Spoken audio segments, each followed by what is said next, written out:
أعوذ بالله من الشيطان الرجيم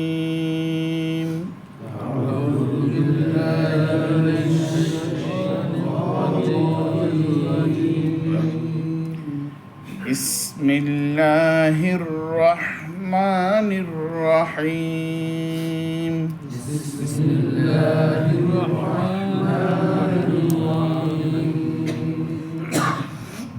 ألهاكم التكاثر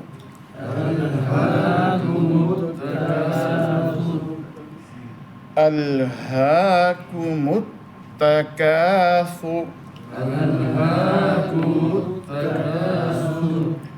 حتى زرتم المقابر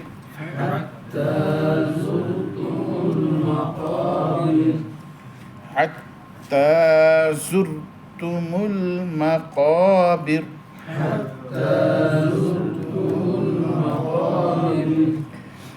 كلا سوف تعلمون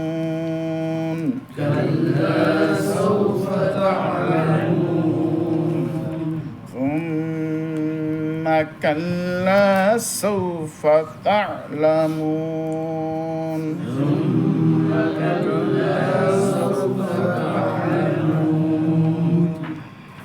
كلا لو تعلمون علم اليقين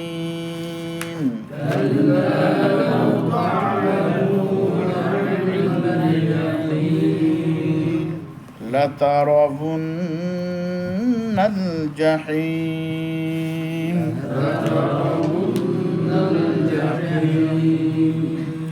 ثم لترونها عين اليقين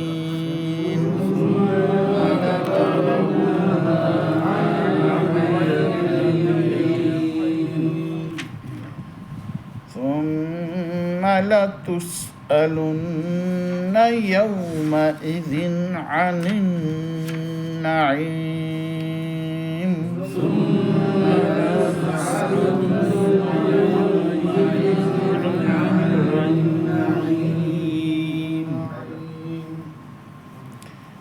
সূরাতুত তাকাসুর।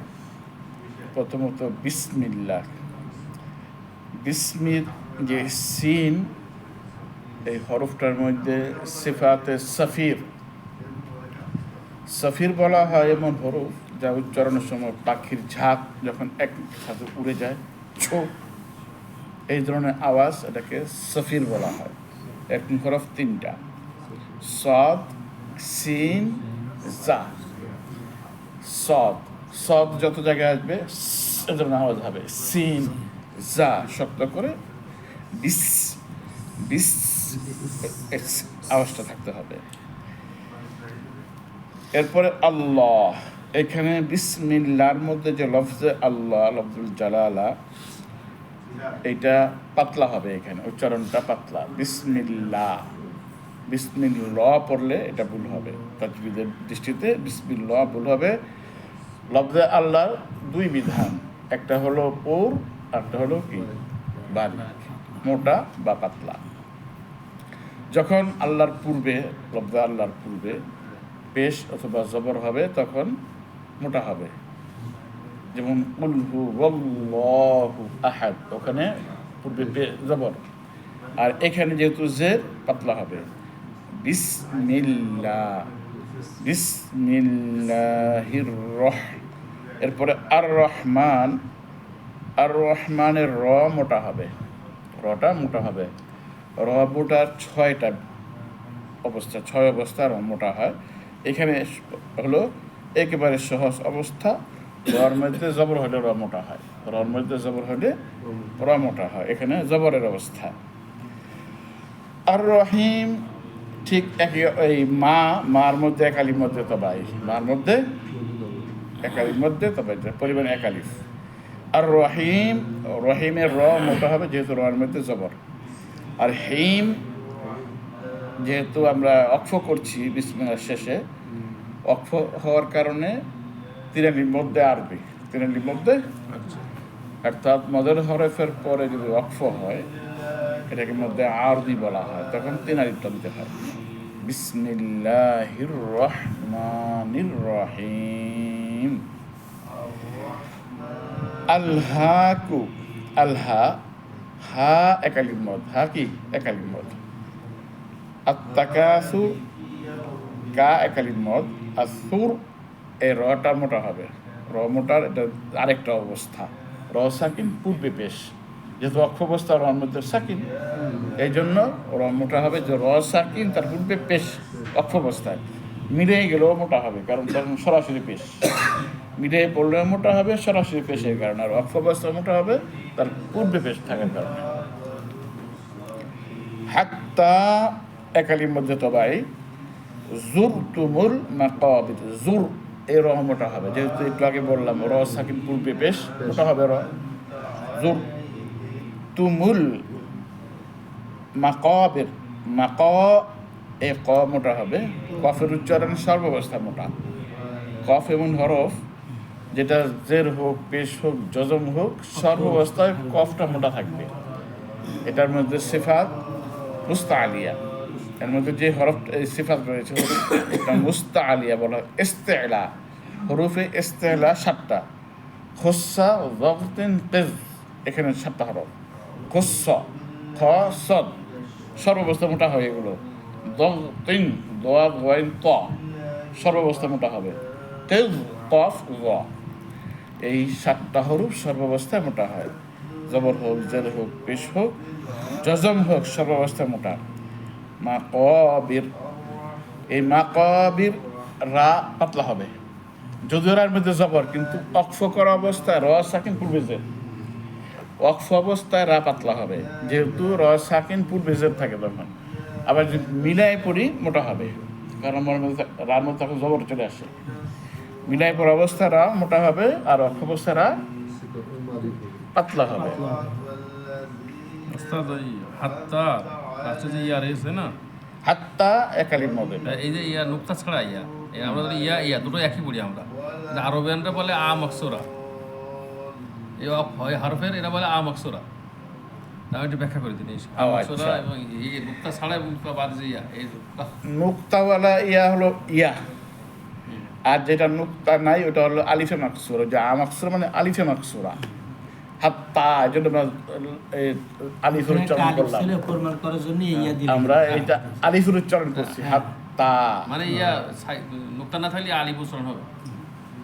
এটা কোরআনের মধ্যে নুক্তা দেয়ই নেই, দেয় নাই।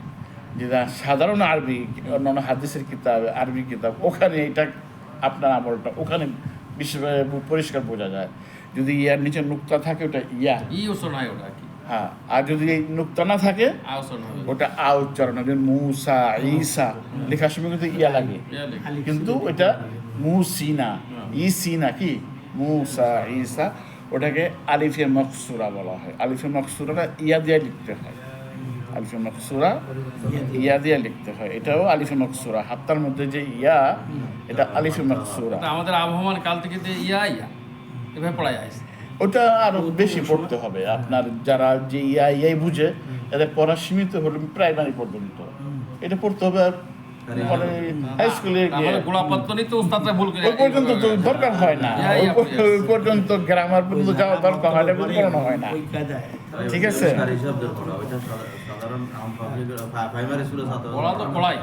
হ্যাঁ, আচ্ছা, ইনশাল্লাহ আমি আরো আগাই, আরো কথা আসবে ইনশাল্লাহ বলবো।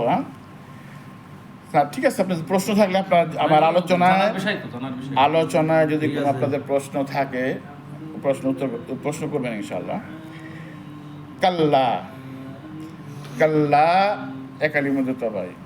কাল্লা শব্দটা পবিত্র কোরআনের প্রথম 15 পারায় নাই, প্রথম 15 পারায় কাল্লা শব্দ নাই। দ্বিতীয় 15 পারা থেকে কাল্লা শুরু হয়েছে। কাল্লা এটা হলো এই, এটা তো যেহেতু অর্থ দিতে যাচ্ছি না, একালির মধ্যে তবাই। সৌফা, সৌফা হরফেলিন, হরফেলিন দুটা, জবরের পাশে যদমলা ওয়াও, জবরের পাশে যদমলা ইয়া, হরফেলিন। হরফেলিন তাড়াতাড়ি পড়তে হয়। হরফেলিন কি কাল্লা সৌফা, কাল্লা সৌফা এরকম করা যাবে না, কাল্লা সৌফা তাড়াতাড়ি। তা'লামুন, তা'লামুন অক্ষ অবস্থায় মধ্যে আরবি। আবার বিসমিল্লাহর মধ্যে বলছি যে মদের হরফের পরে যদি অক্ফ হয়, মদের হরফের পরের হরফে যদি অক্ফ হয় তখন কি তিরালিফ টেনে পড়তে হয়, এটাকে মধ্যে আরবি বলা হয়। এটা আরবি মানে কি কারণ? থামার কারণে মদ, না থামলে মদ ছিল না এত, থামার কারণে মদটা লম্বা হচ্ছে, এটাইলে এই জন্য মধ্যে আরবি বলা হয়।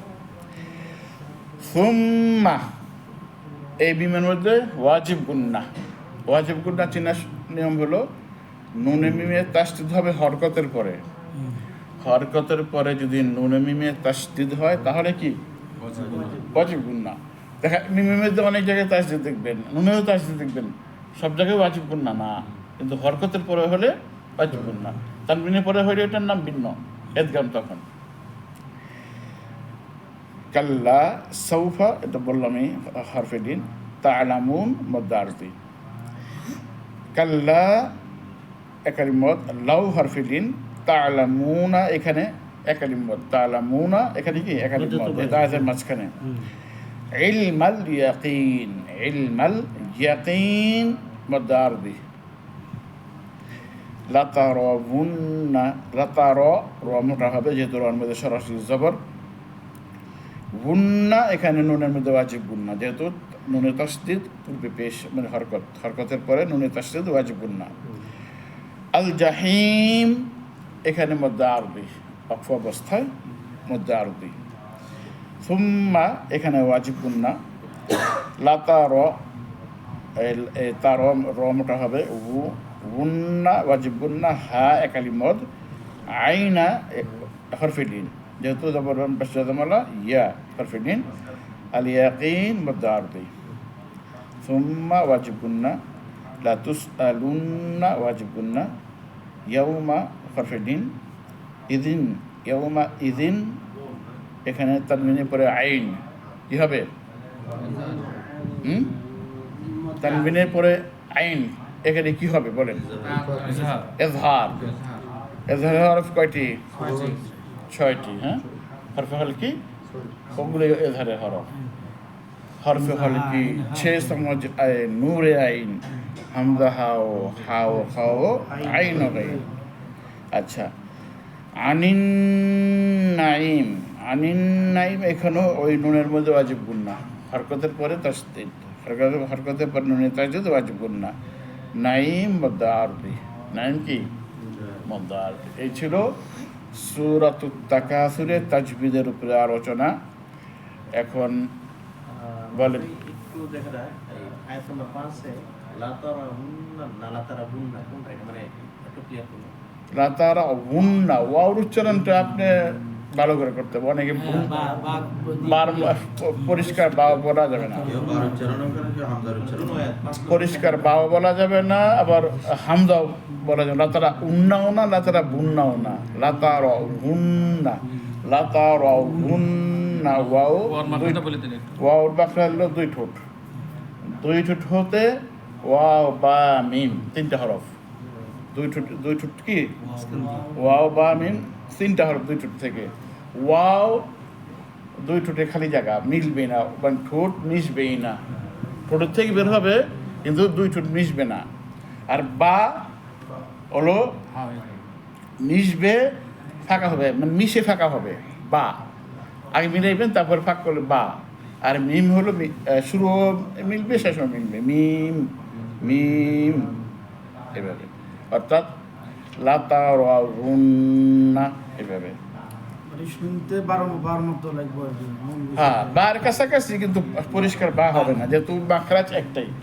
বা এবং ওয়াও কিন্তু একই মাখরাজের, আওয়াজটাও এরকম। এই কাছাকাছি মাখরাজ, একই মাখরাজ হওয়ার কারণে আওয়াজটা কাছাকাছি হবে, কিন্তু বা পড়া যাবে। হাওয়াটা ডেলিভারি হওয়ার সময় 2 ঠোঁটকে টাচ করে বাইরে